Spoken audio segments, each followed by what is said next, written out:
guys, Shelly here, Shelly Quilts. So I'm getting ready to do some ruler work. And I've got some of my big quilting rulers that I'm going to use with the 72 foot or the 96 foot if you're on a long arm on a frame. And I want to show you about marking these rulers. So first, this is one that I marked the last time I used it, and I added these extra lines that I thought I needed. I don't know what I was up to. And I did that with a Sharpie. And Sharpie is just alcohol ink. So it's not as permanent as you think. I'm just going to use regular Q-Tex nail polish remover, or I could use rubbing alcohol like you get out of the pharmacy, which I happen to be out of. So I'm just going to take a tissue, just a Kleenex, and get a little bit of this. And those marks from my previous session are now gone.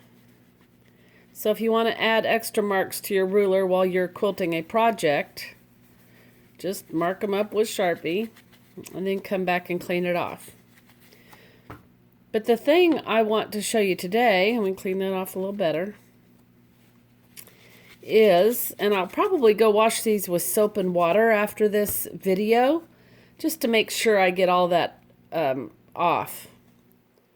But the thing I want you to see first, there's some etched lines in this ruler that are used when you're stitching. And I can't see those very good sometimes.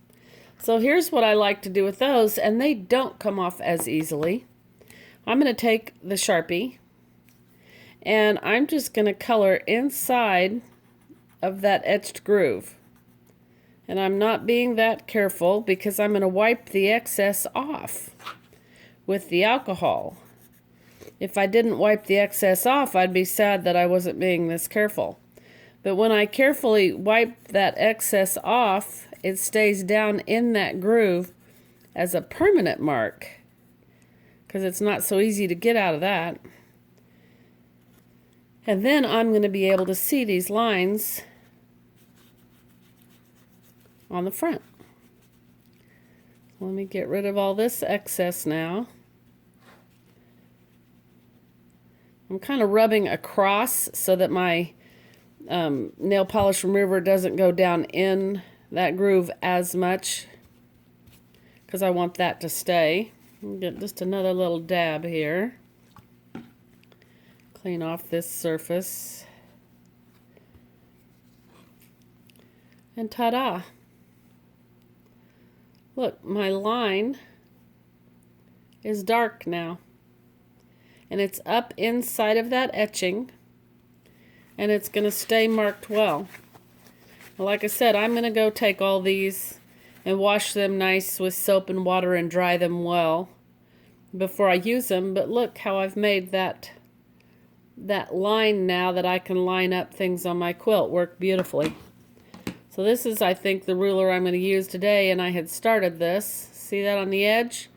On this edge, we can't see that very well yet. But on this edge, ta-da! So I'll just I'm going to put the Sharpie in these little marks.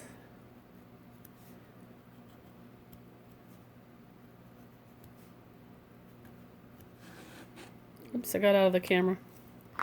And then I'll take this nail polish remover and rub it off.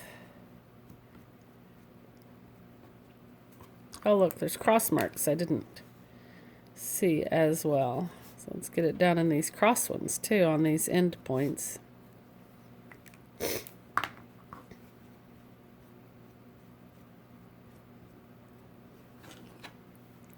Now all of a sudden I can see all of those reference marks. So this is Shelly with Shelly Quilts, and I wanted to help you mark your rulers so that instead of being difficult to see like this, they become easy to see like this. Have a good day.